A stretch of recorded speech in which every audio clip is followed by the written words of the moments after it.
We are here now for the University President panel. Very excited to soon introduce our three presidents who are on the panel. Today's goal will be to allow you all to hear from three Division I university presidents as they discuss the hiring process, their expectations of their athletic director, their overall involvement in athletics, and the role of athletics in the mission of their intercollegiate, of their institution. So at this time, what I'd like to do is to introduce our three panelists by way of allowing them to give you a couple minutes of background about themselves. And I'll start with President Brian Noland of East Tennessee State University. Well, Wood, thank you, and to everyone, good morning or good afternoon, depending upon your time zone. But Brian Noland, I have the honor to serve as president of East Tennessee State University, member of the Southern Conference, located in Johnson City, Tennessee. We're a school of about 15,000 undergraduate students and graduate students combined, degrees ranging from business all the way to our College of Medicine. I've been president of the university now going into my 9th fall. In that capacity, have shepherded the institution through conference changes, the launch of new programs, including football, and have had the honor to hire 2 athletic directors, including one who's played a lead role in putting all this together, Dr. Richard Sander, and really look forward to our conversation today.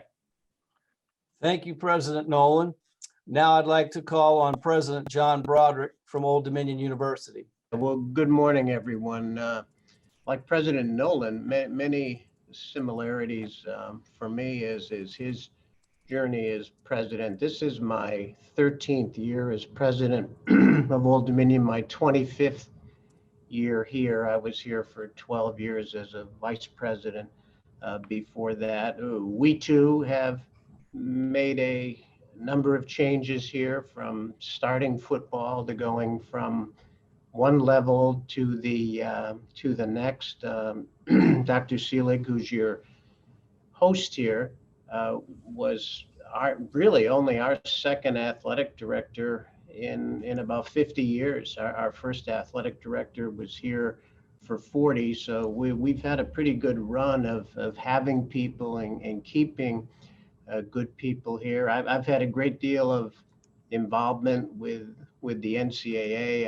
I've been the chair of both the Colonial Athletic Association Conference and Conference USA, so a lot of NCAA affiliations as well. And it's a pleasure to be with you all, and I look forward to getting a chance to answer some of your questions. So I'll economize my language and stop there.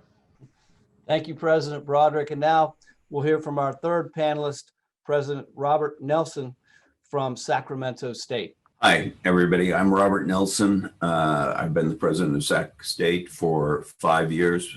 Previous to that, I was president of UT Pan American for another 5 years. I've watched us move between conferences, and UT Pan American, and here we're in the Big Sky Conference. I'm on the presidential forum for the NCAA and on College Women Athletics Association. So I'm counting up 5 ADs who've worked with me so far, and had the privilege of seeing several of the associate ADs move on to AD positions. Great. Thank you, President Nelsen. At this point, we'll start with our questions. We have a series of questions that each of our panelists will answer, and we'll leave some time at the end for Q&A from all of you in the audience. But I'll go ahead and start with our first question this morning, directed to start with President Noland. Discuss how you've handled or might handle a future hiring process of your athletic director. Might you use a search firm? What attributes or characteristics are most important to you of a potential candidate for your athletic director? Well, Wood, thanks for the question, and I'm going to take it in reverse order. Mm-hmm. I'm going to talk about characteristics and then work back to process. I think any president or athletic director or individual who's embarking upon a hiring process is always going to start with values and experience first. From a values perspective, I'm looking for someone whose values align with those of our institution: honesty, integrity, trust, mutual respect, placing people first, demonstrated support and history of championing equity, inclusion, and diversity, but then also someone who, from an athletic perspective, is able to demonstrate their ability to fundraise, manage budgets, and work well with people. And those general characteristics will kind of frame how we then embark upon a search. Every university has its own operating structures. Some have a strong tradition of shared governance where you'll see big search committees, board members may be involved. Others may have a much more efficient process where the president independently begins a recruiting effort and then kind of frames the hiring around their individual preferences. I've done it multiple ways. So a number of years ago, when we hired Dr. Sanders, our athletic director, he had been serving in an advisory capacity to the university. I needed to make a change in the AD, and I knew exactly what I wanted and who I wanted. And I went out and recruited Dr. Sanders to come to the university. We were then fortunate enough that he was able to identify and bring to the institution a very talented individual from the University of Tennessee, put him in a position of being our number two. And for a couple of years, we worked through the process of preparing our current AD, Scott Carter, to move over to that lead seat. So we, by design, structured a process to ensure that we would have continuity because we were changing conferences, starting football, and there was a lot in line. But if you're looking to an institution that's much more mature, I would be prepared for interviews with search committees, a multiple process that includes airport interviews or Zoom interviews, as well as kind of a structured, exhaustive in-person process. With respect to search firms, that cuts either way. If I were to search for a new AD, which I hope I'm not doing anytime soon, I probably would run it with my internal process. But if I were a new president to the university and I did not have the benefit of 9 years worth of experience, I would use a search firm because they're going to give me an expanded net. So much of it depends on the personality of the president. As you'll hear later, I tend to be pretty involved in our athletic department. But I much more want to hire someone who can be a partner with me, helping to lead the program together. Great. Thank you, Dr. Noland. President Broderick, your thoughts on that question? Well, obviously, a lot of the characteristics that were stated are going to be important to all of us. One thing I would add for all of you to contemplate and certainly to be able to demonstrate in any kind of letter or initial conversation that you're having for a position is being able to convey very, very quickly, at least to someone like me, the understanding that without the academic enterprise and without the student body, none of us have jobs. That starts with me and goes through the whole campus. And I think sometimes we see people who are applying for various positions on campus, whatever they are, they kind of lose what we're here for in order to start talking about what they're coming for. And I think those of us who are responsible for the entire organization really need that reflected in knowing who's coming and what their level of interest is. And then obviously there have to be some shared values and importance of what both of us are thinking. Since the search committee piece was maybe left a little bit more open, I'll try to talk to you just for a moment about that. We have had mixed experiences here in terms of using them and not. When we hired Dr. Selig, we did not. In part because I also had an incredible group of campus people who were engaged with athletics. I had a couple of board members who were major donors to athletics. So I thought we had an ability internally to do things well, and it was demonstrated that we did. I also chaired the search for our Conference USA commissioner, and we did use an outside firm there. I'm probably not telling you anything you don't know in this regard. I mean, the stereotype of firms, at least for a number of people at my level, is that, you know, they do have a tendency to have some candidates they want to move in a certain direction. And as an institution, while we want to be the beneficiary of that, I also don't want to lose people who might be on this call who could be incredible candidates for us, who may not necessarily think this position has an opportunity for them because of the who the search firm does or doesn't support. So, you know, it's a mixed bag. You're going to talk to 10 people, 5 will think it's the absolute way to go, 5 will not. As it was mentioned previously, with the history and the culture that we have here and the experience we have here, we probably would not use a search firm at this time.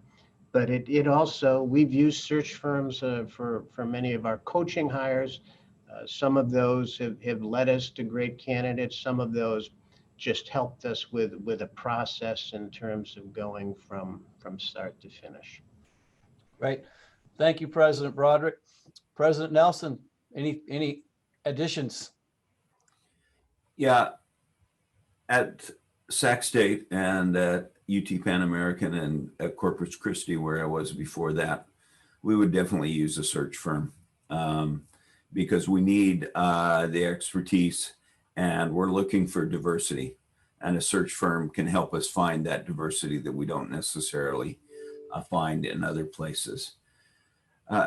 All 3 positions that came into, I first came into Corpus Christi in the provost office, and then into Pan Am, and then here at Sac State. Each one of them had just finished going on probation for athletics violations. So I'm a little skewed in the direction of looking for somebody with strong compliance backgrounds and somebody who can work and handle those situations. I want to see someone who has the integrity that will tell the truth, that will handle difficult situations, that is not afraid of confronting a coach and not afraid of making strong decisions. The last thing I want is somebody who looks like me.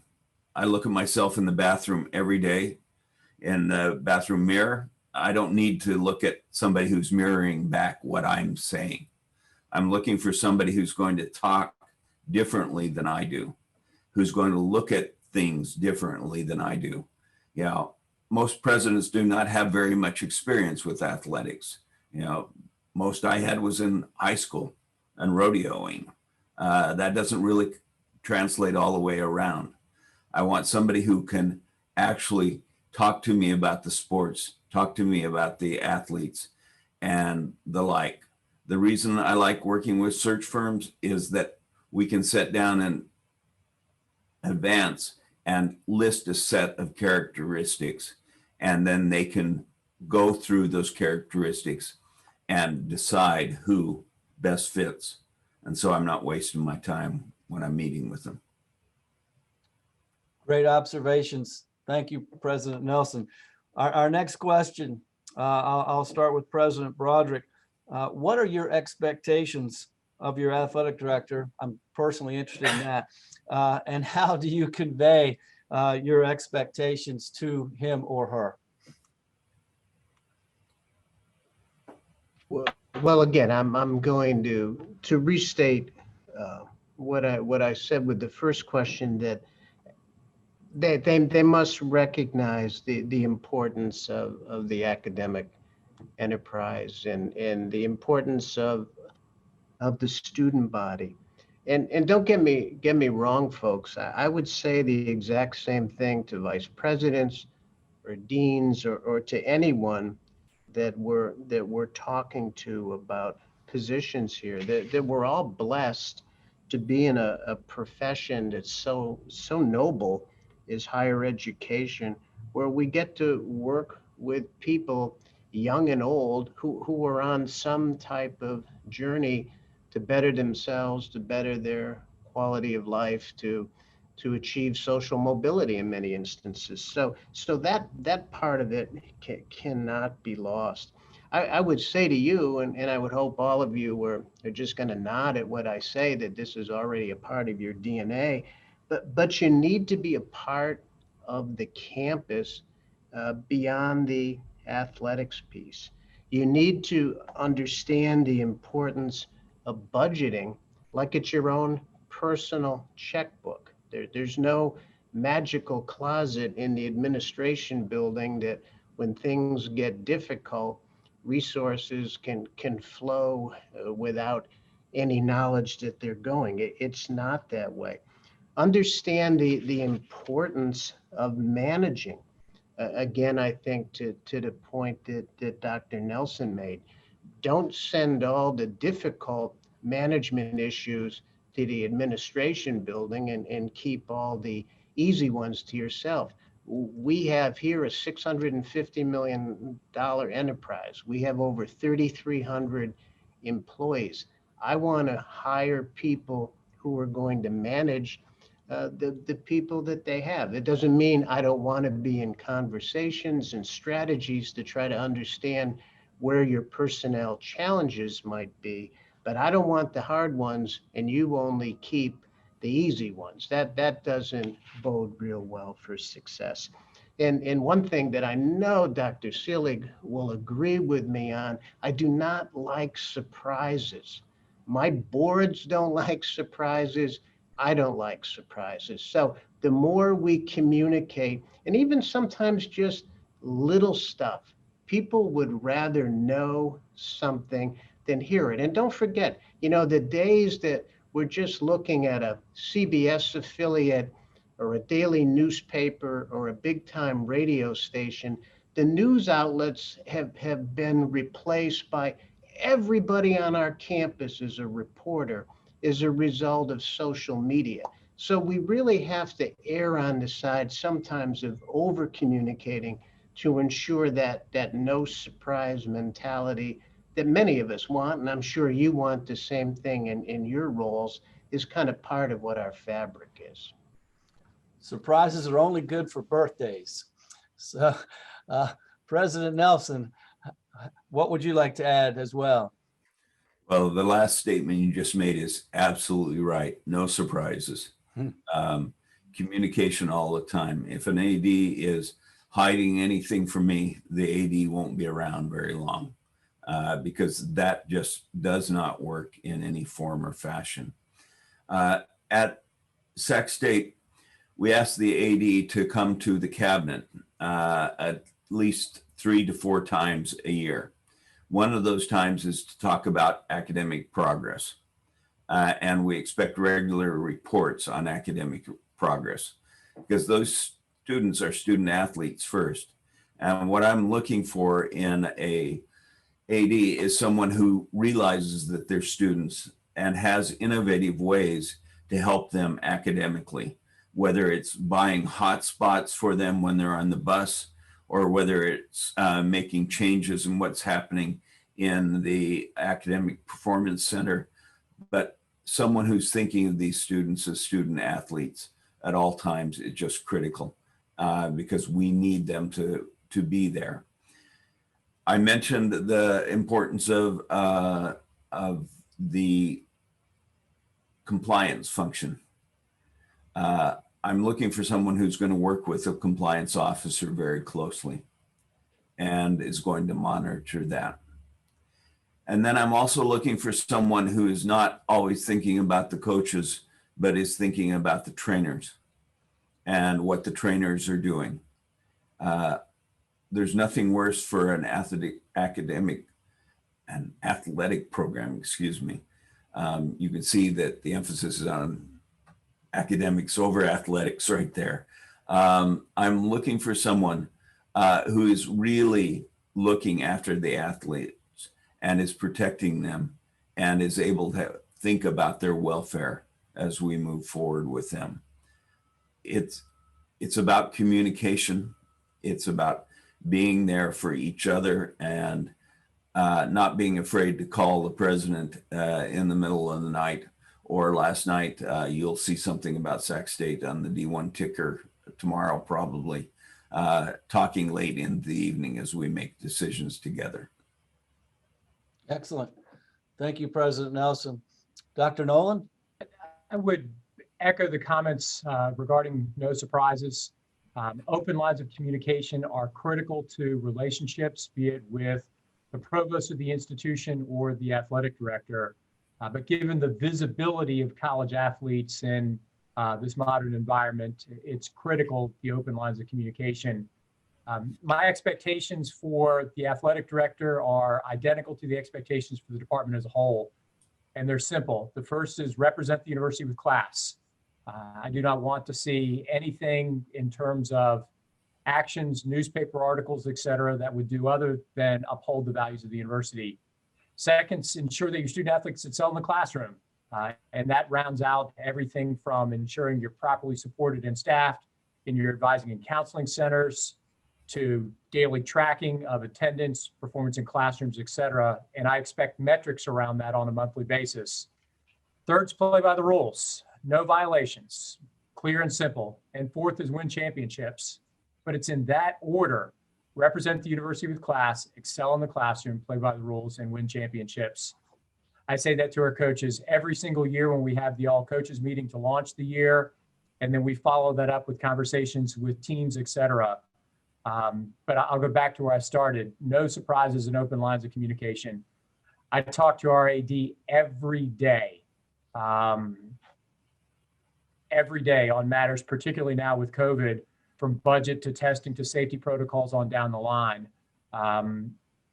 But primarily we're talking about academic issues first, and then everything else comes second.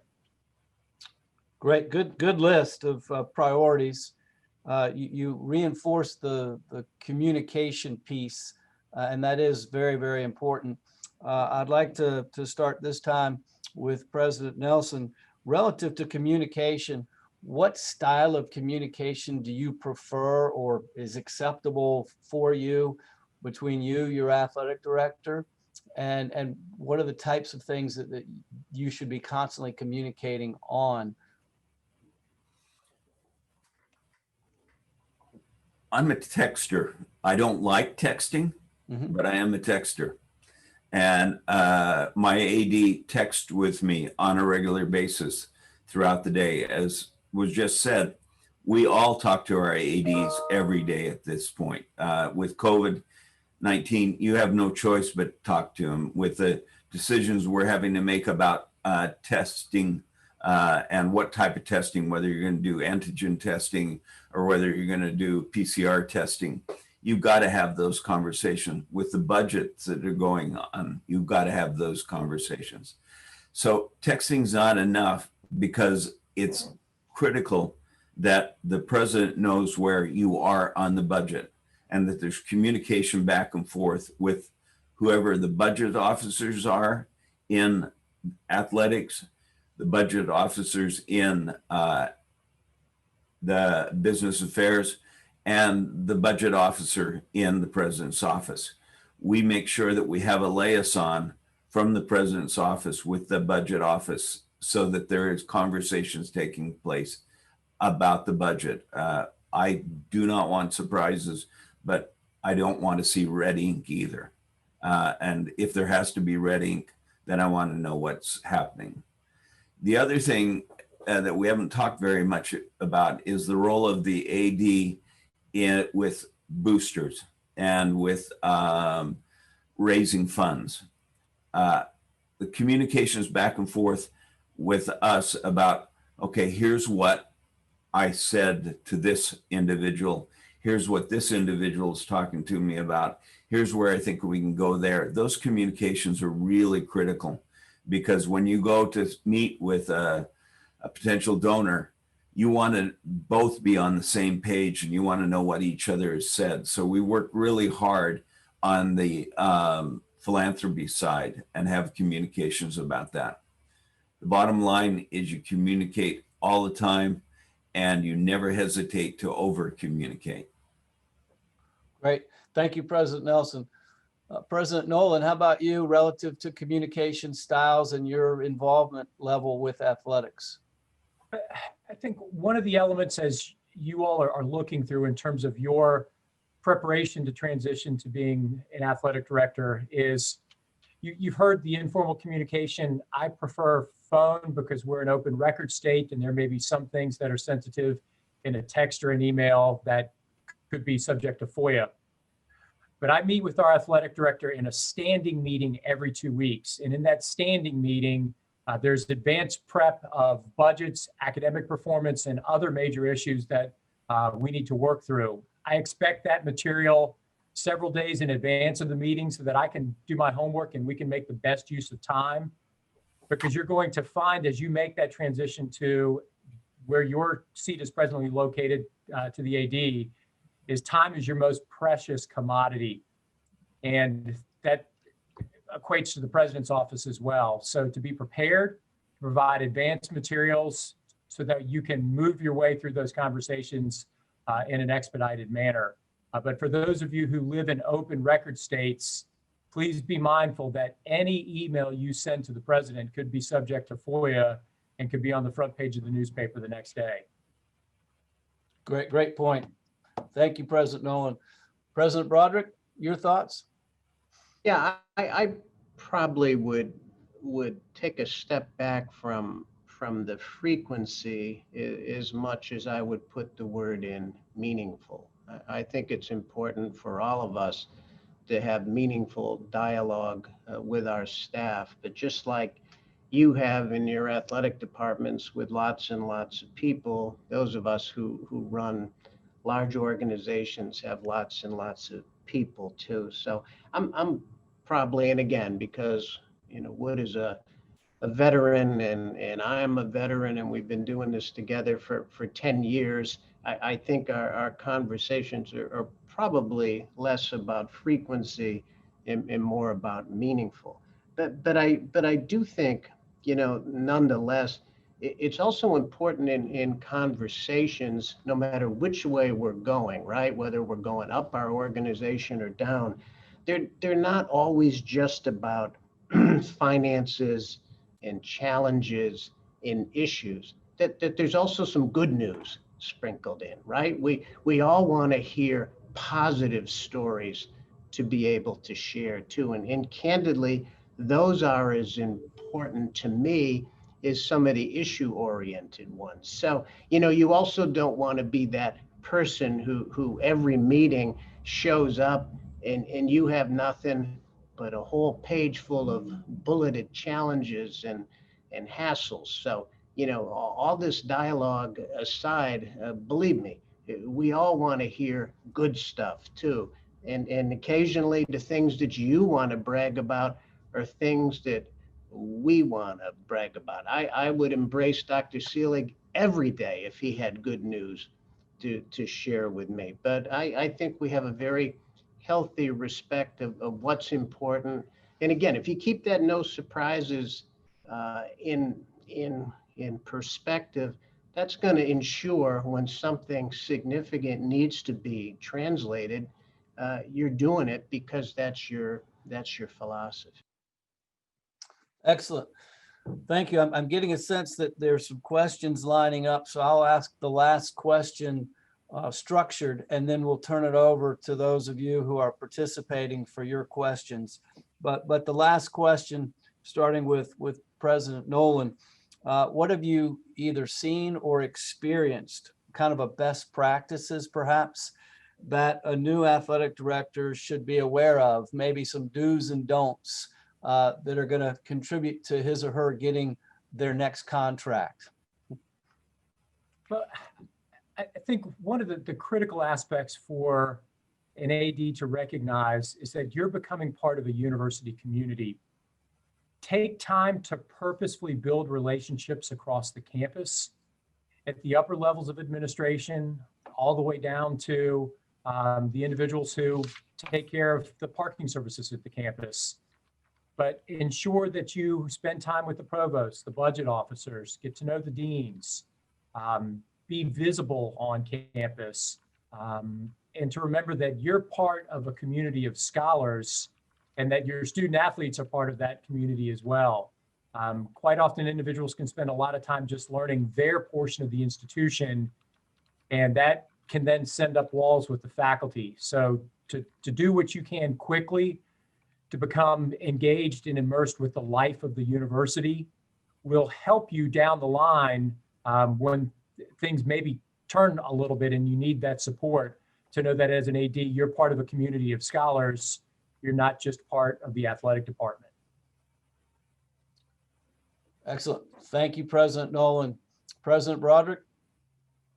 Yeah, well said. I would also add, leave no gaps, no room for interpretation as to what your goals and objectives are and how you're going to be measured and evaluated. And don't hesitate, especially when you're new at the job, to request those on a regular basis. My first 2 or 3 years as president, I wanted kind of mid-year evaluations from my board, for example, because if there was something that was going south or something that they thought needed more emphasis, I didn't want to wait 12 months in an evaluation to know what that was. I also think it shows very good proactive skill sets to request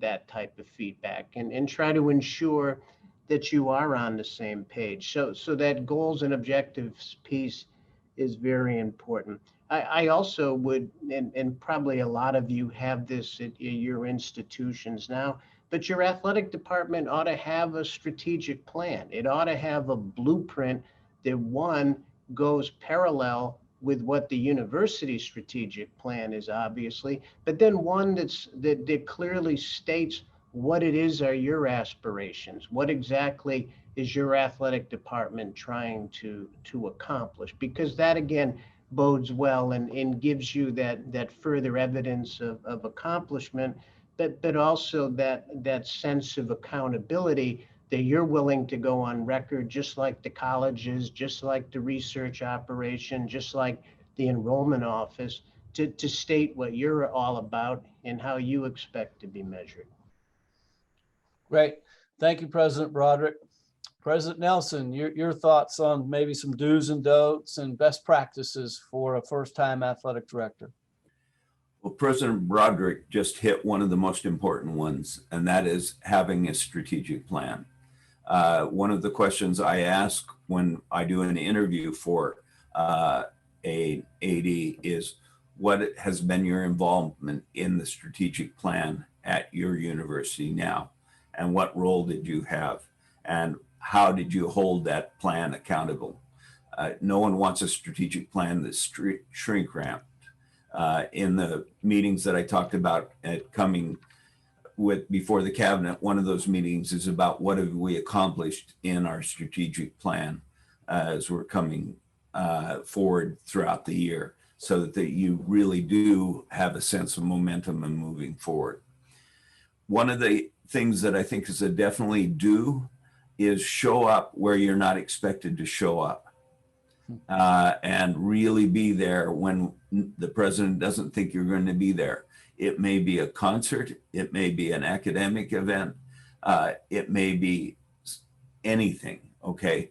But being there and showing up when your student athletes are out doing community service and are involved in that way, and being there alongside of them, so that you show that you really have true involvement in what's going. And if you're doing an interview for a job, if you can talk about those things that you've done beside the student athletes, I think that will help you a lot in what you're going forward. The don'ts, don't talk too much. Listen, and make sure that when you do speak, you have a reason to speak. and that you're not just trying to talk about the program itself and bring the program forward, but you're really trying to move the conversation forward.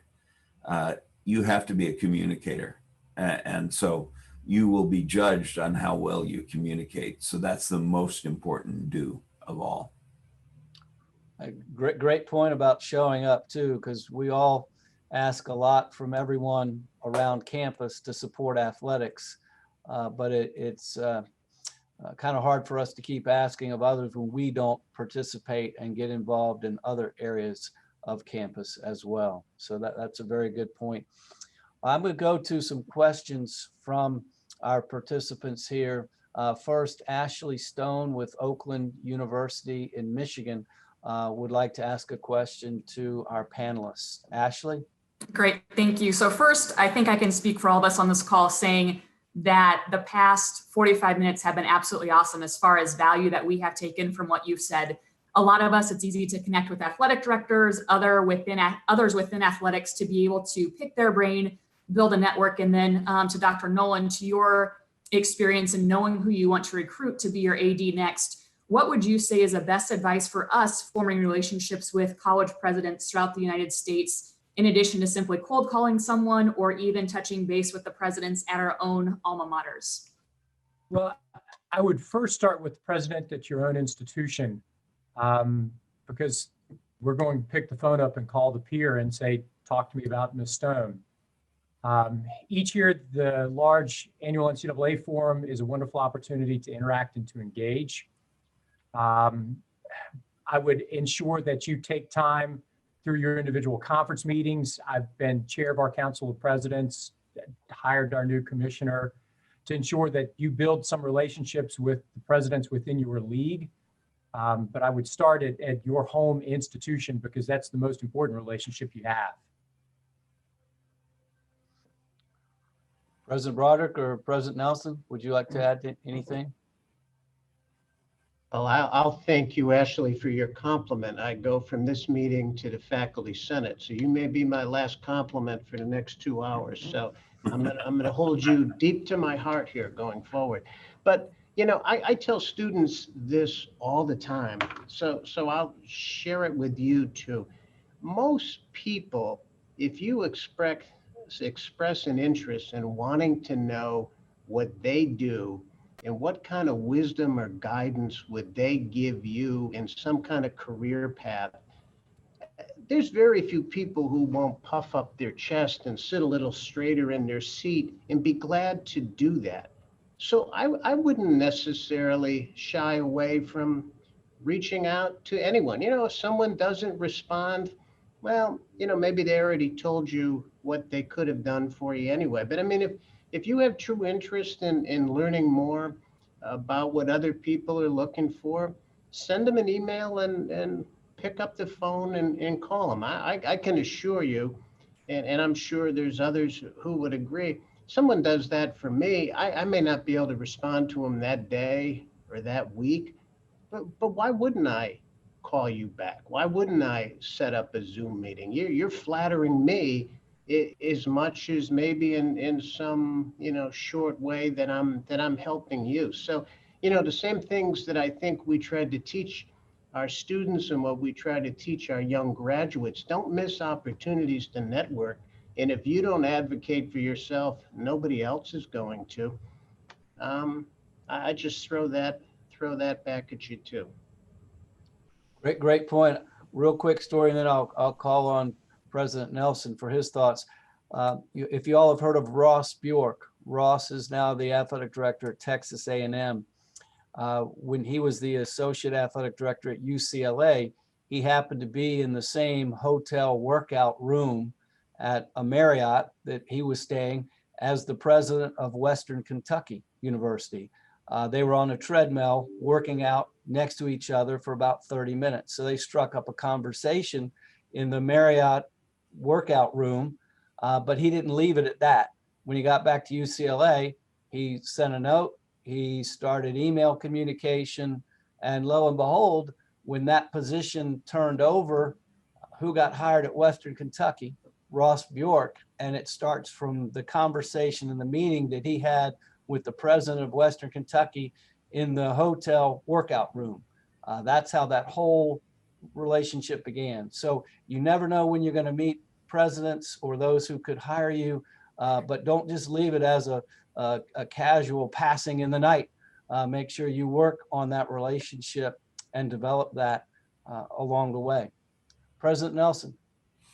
I want to echo what President Noland said, and that is to be involved in your conference. Any role that you can play in your conference will give you connections that are going to be invaluable as you're going forward. And then when it comes to championships, wherever you are, go meet the other presidents. Walk over to where the boosters are, introduce yourselves, get to know them at the championships, whether it's basketball, whether it's football, whether it's soccer. Get to know them, put yourself forward.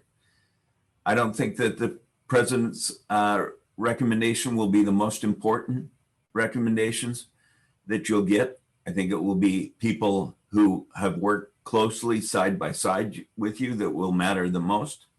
But I do think it's very valuable to be comfortable with talking to the presidents and getting to know them and getting your name out there. Moving on to Kyle George from Troy University. Kyle, what's your question? Thank you, and good morning, everybody. My question centers on our student athletes. We're seeing right now that the voice of our student athletes is stronger than it's ever been in years before, whether it's with social justice issues or with name, image, and likeness coming down the pipe, one-time transfers. When you look at your director of athletics, or also a larger part, your athletic department, what do you see their role being with either fostering that voice for your student athletes and maybe in a greater sense, the entire student body? Any particular order? Well, I'll take a shot at it first. Excellent question. I mean, all college campuses should be a marketplace for ideas, right? So we want our student athletes to share in that philosophy, and we want them to express for us things, good or bad, whether they're on campus or whether they're in society. We've always had a very active, student athlete advisory council. They come to my house a couple times a year. It's a very informal setting. Obviously, we start off with food. Everybody's in a good mood, but then we sit and we talk. And I try to encourage the students, whether they want to say something to us in a group, or they want to say something to me individually. Here's my card. Here's my email. I know Dr. Selig and his staff conveys that same piece. So I think if you already have established that culture of connecting and communicating and recognizing that there's things that are very important to your student athletes that sometimes are in the academic world, sometimes they're in the athletic world, but many times they encompass societal conversations that we all want to have or need to have. I think that transition is much easier than all of a sudden if we're trying to catch up after years of not having that open door of communication and now saying, wow, we got social justice issues. We probably need to talk about those. Hopefully they're part of a natural conversation that's already been taking place throughout the years. President Noland or Nelson, anything you'd like to add? I would add that it is critical today to have an athletic director that is aware of diversity and inclusion issues, and that is open and is discussing that. We've just formed a separate, our SAC, our Student Advisory Council is very, very important, but we've formed a separate council for diversity and inclusion right now. And our student athletes are having that voice to come forward. We have a push at this point for every athlete to be registered to vote. The entire football team has made it. They were the first, and they were very proud to beat the basketball team. And there were a lot more of them than there are basketball. I thought that spoke very highly of what they were trying to do. But those discussions are so critical today. And the student athletes need to be involved not only in the athletic councils, but outside of that. So any push beyond that, I think, will be very, very useful. Exactly. President Noland, anything else? I think one last point to add is to ensure that as an athletic director, you're empowering your students to participate in a broad range of activities across the life of the university. Across the life of the university, there are organizations that are engaged and involved in the fight for equity and inclusion, embracing the values of diversity. So to remind your students to take advantage of the resources, the assets that are available across the institution, but then also to ask them to embrace your institution's mission. Part of our mission is to improve the quality of life for the people of our region. We want our student athletes engaged in the community, volunteering, leading, being a part of initiatives. So empowering the whole student and remembering that your students are students first and their athletes second. All right, we have one more question, maybe two more. China Judd from Wyoming. What is your question? Hi, China Jude from University of Wyoming. Thank you very much for this opportunity. I'm going to piggyback on Kyle's question and dig a little deeper in regards to social justice issues. Of course, in light of what is happening in this country, many student athletes as well as students are utilizing their voice and making efforts to turn protests into policies. Many institutions are creating chief diversity officers. That is the hottest job out there at this particular time. And as well as statements that are being made to commit to equity and inclusion. However, it does not reflect accountability. So here's some hard-hitting questions for you to the presidents, and feel free to answer as in whatever order you want. Can you speak about any diversity, equity, and inclusion policies as well as initiatives that has been listed in your strategic plan? I recall, Dr. Nelsen, you're mentioning that there was some voting initiatives that is already going on in your campus, and to speak a little bit about hiring practices and some of the challenges that maybe your institution or various departments have in regards to ethnic and gender diversity on senior level staff, whether it's your own staff or the staff of the athletics department. Great question, China. Thank you. Who would like to start with that? I'll be happy to jump in and then open it up across the panel. So at our university, the strategic plan that was approved by our board in 2016 included a focused pillar on diversity, equity, and inclusion. Entailed within that pillar was the goal of the university to be recognized and receive HEED certification by the close of the strategic planning cycle. So from VP for Equity and Inclusion to enhanced scholarships to adjustments in the manner in which we run searches, additional support for endowed chairs, programming, launching bridge efforts, early summer immersion efforts that are open for student athletes.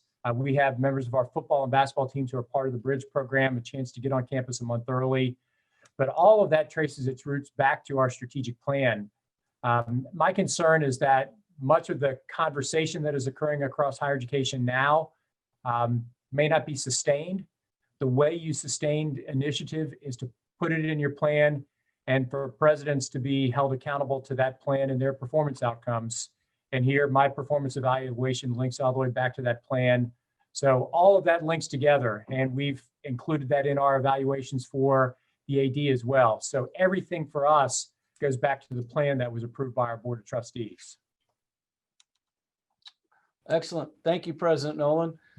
President Broderick, Nelsen, anything you might add? Yeah, outstanding question.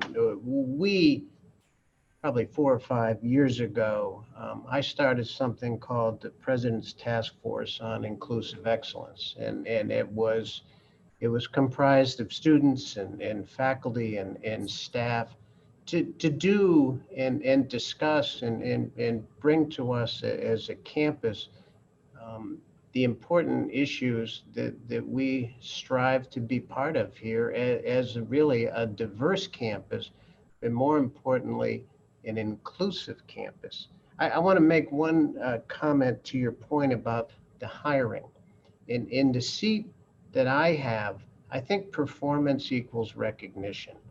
If I'm not demonstrating that in my own staff, then it's very difficult for me, whether I'm talking to the athletic director or I'm talking to the deans or I'm talking to department heads, to really get them to understand the importance of a diverse workforce here.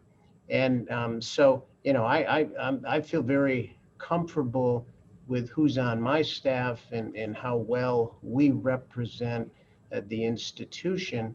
But I also think it's very difficult if you're not demonstrating that commitment yourself to go around and say to other people, you know, your hiring practices or the various representatives of your side of the campus don't reflect what our student body looks like. So I think it's important to have it in your plans. I think it's important to talk about, but I think it's a heck of a lot more measurable if you actually execute on it yourself. Great points. Thank you. President Nelsen? We have, as I think everyone has at this point, or should have, a vice president for inclusive excellence. And she is doing amazing work and working closely with the athletes and the like. But I'd like to approach it a little bit differently. When George Floyd was murdered, the football team,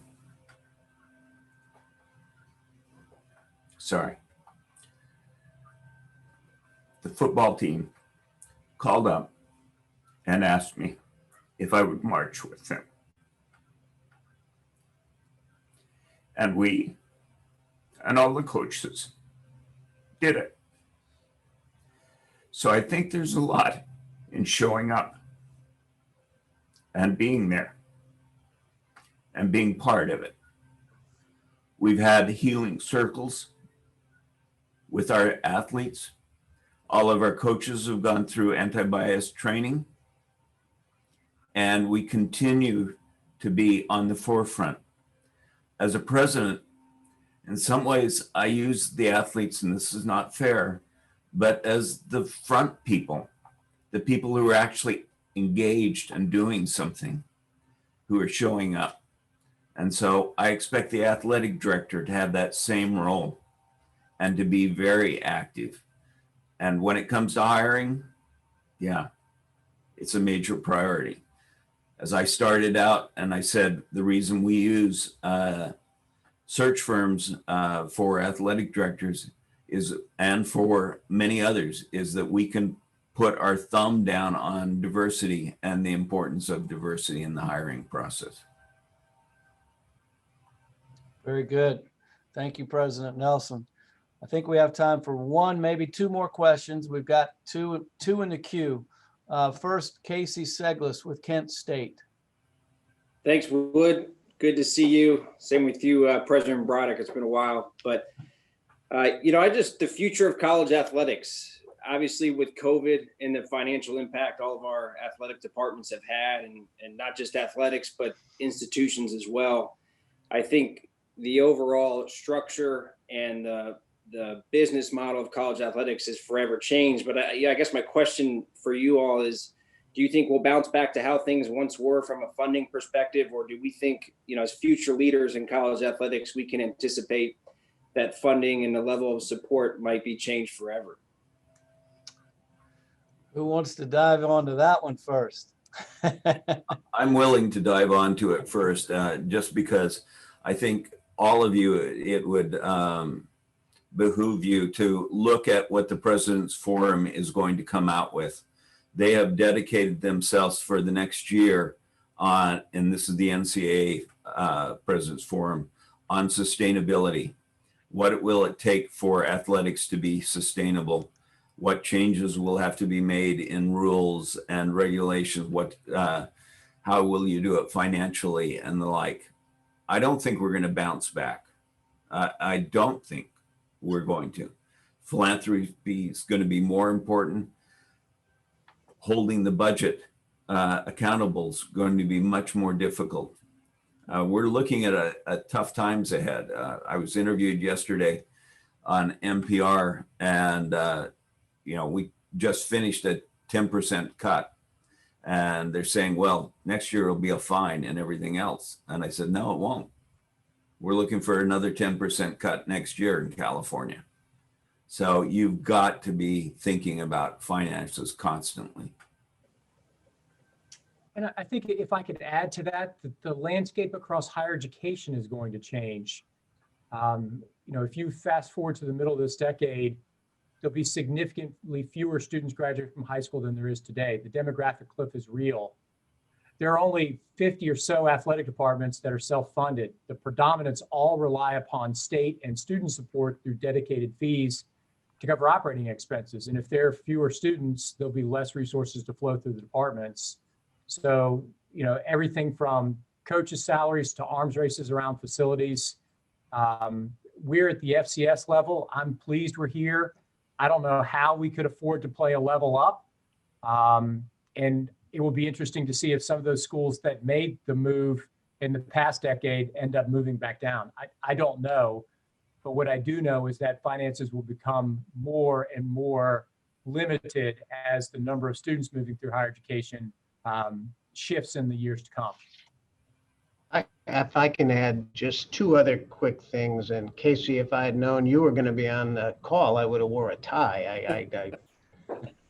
But read what the Knight Commission came out with last week. There's a pretty significant telltale sign there for all of us in terms of what is ahead of us in the future. And I can't speak for all of your states, but I can speak for several, and I'll speak in the Commonwealth of Virginia. We now have enacted legislation that has put a cap on how much institutions that are public can put on public fees, student fees going forward. And for a lot of schools, student fees have paid a lot of bills in intercollegiate athletics for a long, long time. As you look at dwindling, perhaps for the next few years, fundraising and sponsorship opportunities, and now this I think well-placed scrutiny on where student fees are going, there's going to have to be fundamental changes, and there are going to have to be harder and harder decisions, just like any business makes during a time where your revenues do not add up to what the organizational expenses are. We're up against our 12:15 time limit. I want to thank President Noland, President Broderick, President Nelsen. Thank you each for your time and your commitment to this group. I only wish that when I was coming through and coming up the ranks like you are, that we had this kind of panel and this kind of forum to give me the insight that they have shared with each of you today. So thank you again.